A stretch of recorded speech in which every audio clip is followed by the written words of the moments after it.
Bismillahirrahmanirrahim. Assalamualaikum warahmatullahi wabarakatuh. Salam sejahtera bagi kita semua. Selamat pagi, dosen pengampu Bapak Dr. Usnam Haris SAG MAG. Selamat pagi teman-teman yang saya banggakan. Segala puji bagi Allah Subhanahu wa Ta'ala yang telah melimpahkan rahmat serta hidayahnya sehingga kita dapat berkumpul di pagi yang cerah ini. Dan tidak lupa salawat serta salam selalu kita haturkan kepada junjungan kita Nabi besar Muhammad Sallallahu Alaihi Wasallam. Ya, hari ini saya akan memperkenalkan kelompok 1 yang terdiri dari Muhammad Khair sebagai presentator pertama, lalu ada Tubab Imam sebagai presentator kedua, dan saya sendiri sebagai moderator dan juga presentator ketiga, dan yang terakhir ada Muhammad Fauzan Firdausi sebagai presentator keempat. Nah, hari ini kami akan mempresentasikan tugas kelompok kami yang berjudul Dinasti Umayyah di Damaskus. Dinasti Islam datang silih berganti sebagai bagian dari sunnatullah. Banyak negara Arab yang diperintah keluarga kita sebut dengan pemerintahan dinasti. Nah, pemerintahan dinasti inilah atau keluarga inilah yang menjadi wajah peradaban Islam dan mengendalikan berbagai urusan. Dalam Islam sendiri itu ada 10 dinasti yang mana memiliki penguasa terpanjang sepanjang sejarah Arab dan Islam. Nah, salah satunya itu adalah dinasti Umayyah. Penjelasan lebih lanjutnya lagi, mari kita simak sama bagaimana penjelasan dari sejarah dinasti Umayyah ini. Langsung kita persilahkan kepada 4 presentator kita. Waktu dan tempat kami persilahkan. Bismillahirrahmanirrahim. Assalamualaikum warahmatullahi wabarakatuh. Awal berdiri dinasti Umayyah di Damaskus. Dinasti Umayyah merupakan kekhalifahan pertama setelah era Khalifah Ur-Rasyidin dalam sejarah Islam. Nama dinasti diambil dari Umayyah bin Abdul Dusham atau Muawiyah bin Abu Sufyan alias Muawiyah I, salah seorang sahabat Nabi Muhammad SAW yang menjadi khalifah pemimpin pada tahun 661 sampai 680 Masehi. Secara garis besar, era kekhalifahan Umayyah terbagi 2 periode utama, yakni tahun 661 sampai 750 Masehi yang berpusat di Damaskus, kini menjadi ibu kota di Suriah. Kemudian periode 756 sampai 1031 Masehi di Cordoba, seiringan berkuasanya kekuatan Muslim di Spanyol, Andalusia. Berdirinya dinasti Umayyah bermula dari peristiwa Tahkim atau Perang Siffin. Ini adalah perang saudara antara kubu Muawiyah I kontra Ali bin Abi Thalib, khalifah yang keempat setelah wafatnya Nabi Muhammad SAW.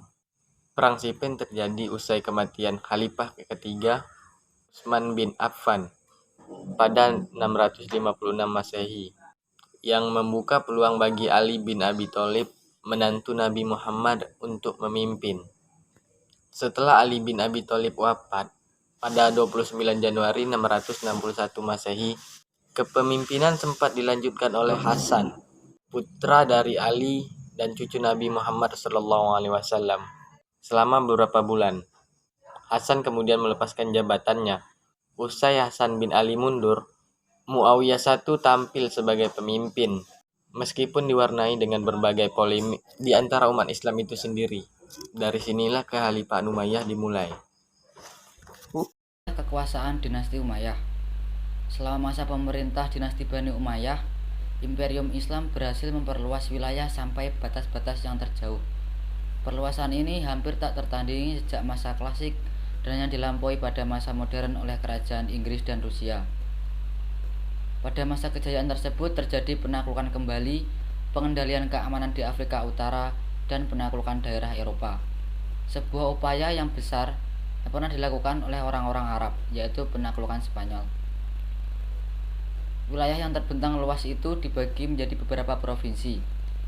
Masing-masing provinsi terdapat seorang gubernur yang bertanggung jawab atas jalannya pemerintahan. Pembagian provinsi ini meniru pola yang dilakukan oleh Imperium Bizantium dan Persia. Provinsi-provinsi itu adalah Suriah, Palestina, Kufah, dan Irak. Barsah Persia, Armenia, Hijaz, Karman, dan wilayah perbatasan India, Mesir, Afrika Kecil, Yaman, dan kawasan Arab Selatan. Keberhasilan perluasan wilayah disebabkan faktor kemajuan internal dinasti Bani Umayyah di berbagai bidang. Di bidang politik, sistem pengawalan raja diperketat dan dibangun bagian khusus di dalam masjid untuk pengamanan tatkala raja menjalankan sholat.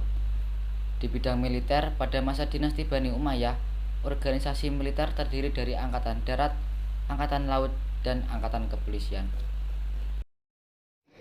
Bagaimana teman-teman presentasi dari presentator pertama dan juga yang kedua sebenarnya sudah membuka ya bagaimana sih dinasti Umayyah itu, kapan berdirinya, lalu juga bagaimana sih wilayah perluasannya. Sekarang kita akan membahas siapa sih yang dibalik dinasti Umayyah itu sendiri. Nah, kita akan membahas khalifah Bani Umayyah ya.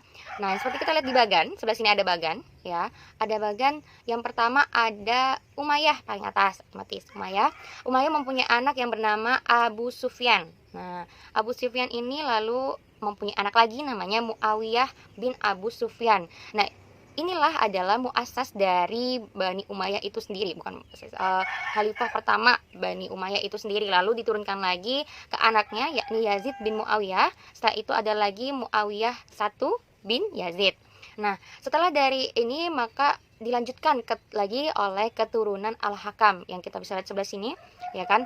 Umayyah mempunyai anak namanya Abu Al-As. Setelah itu diturunkan lagi ke Abu Al-Hakam. Nah, keturunan Al-Hakam ini yang menjadi khalifah kembali di Bani Umayyah. Nah, yaitu setelahnya ada Abdul Malik. Setelah Muawiyah tadi kan Muawiyah bin Yazid, lalu ada Abdul Malik bin Marwan. Nah, setelah itu satu Walid bin Abdul Malik, ada yang namanya Abdurrahman, tapi Abdurrahman ini sudah termasuk Bani Umayyah kedua di Andalusia.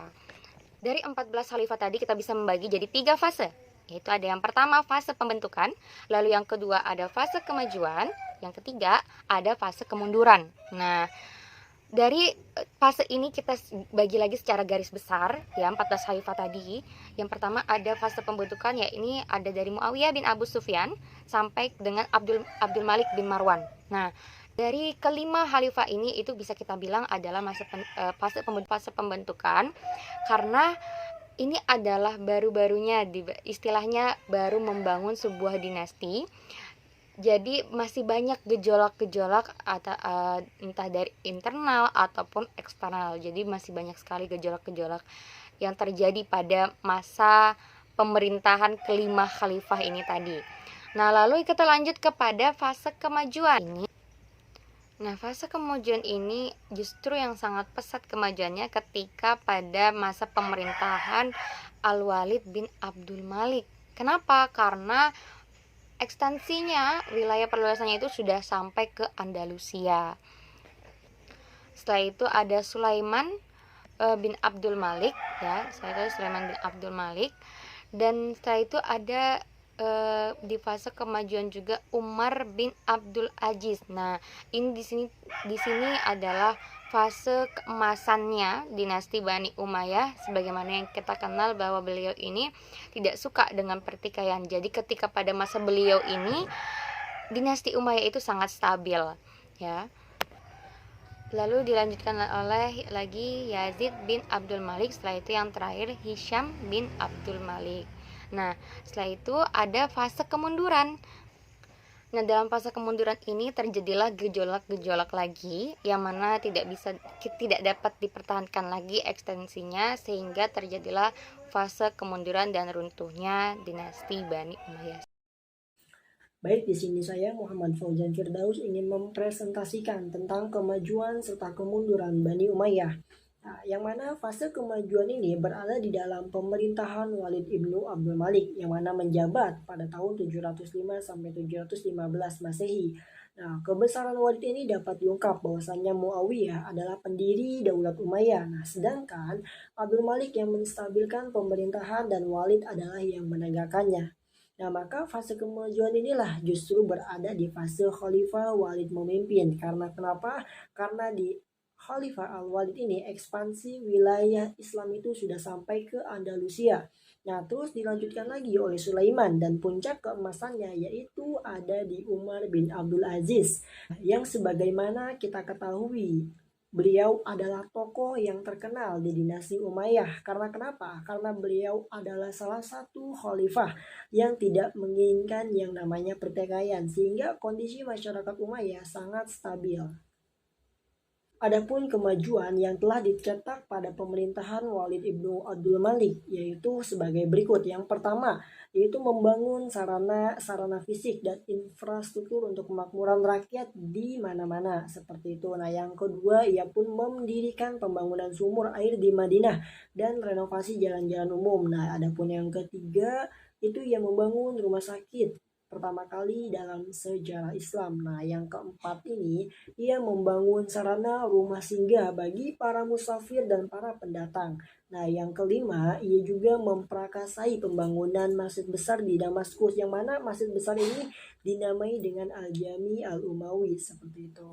Yang kedua, fase kemunduran. Nah, fase di mana dinasti Umayyah itu sudah mulai terjadi gejolak lagi, dan gejolak ini sudah tidak bisa dipertahankan lagi eksistensinya, sehingga runtuhlah dinasti Umayyah dan digantinya dengan dinasti Abbasiyah.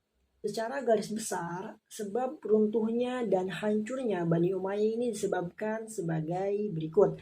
Nah, yang pertama, sistem pergantian khalifah, yang mana sistem pergantian khalifah ini melalui garis keturunan dan merupakan sesuatu hal yang baru juga bagi tradisi Arab, yang mana lebih mementingkan aspek senioritas. Nah, adapun sebab yang kedua itu latar belakang bagi Umayyah, yang mana latar belakang terbentuknya dinasti Bani Umayyah tidak bisa dipisahkan dari konflik-konflik politik yang terjadi di masa Ali. Nah, sisa-sisa Syiah, para pengikut Ali dan Khawarij terus menjadi gerakan oposisi, baik secara terbuka seperti di masa awal dan akhir maupun secara tersembunyi seperti di masa pertengahan atau kekuasaan Bani Umayyah, seperti itu. Adapun sebab yang ketiga itu pertentangan etnis antara suku.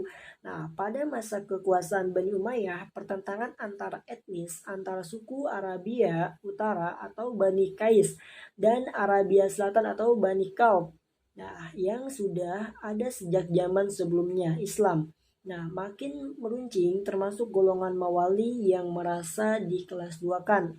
Sebab yang keempat itu lemahnya kedaulatan pemerintahan. Nah, lemahnya pemerintahan daulat Bani Umayyah ini juga disebabkan oleh sikap hidup mewah di lingkungan istana, sehingga anak-anak khalifah tidak sanggup memikul beban berat kenegaraan tatkala mereka mewarisi kekuasaannya. Adapun penyebab yang kelima yaitu munculnya kekuatan baru, yang mana penyebab langsung tergulingnya kekuasaan dinasti Bani Umayyah adalah munculnya kekuatan baru yang dipelopori oleh keturunan Al-Abbas Ibnu Muthalib. Nah, gerakan ini pula mendapat dukungan dari Bani Hashim dan golongan Syiah dan kaum Mawali yang merasa dikelas duakan oleh pemerintahan Bani Umayyah, seperti itu. Mungkin cukup sekian yang bisa saya sampaikan tentang kemajuan dan kemunduran dinasti Umayyah pada saat pemerintahan Al-Walid Ibnu Malik, seperti itu.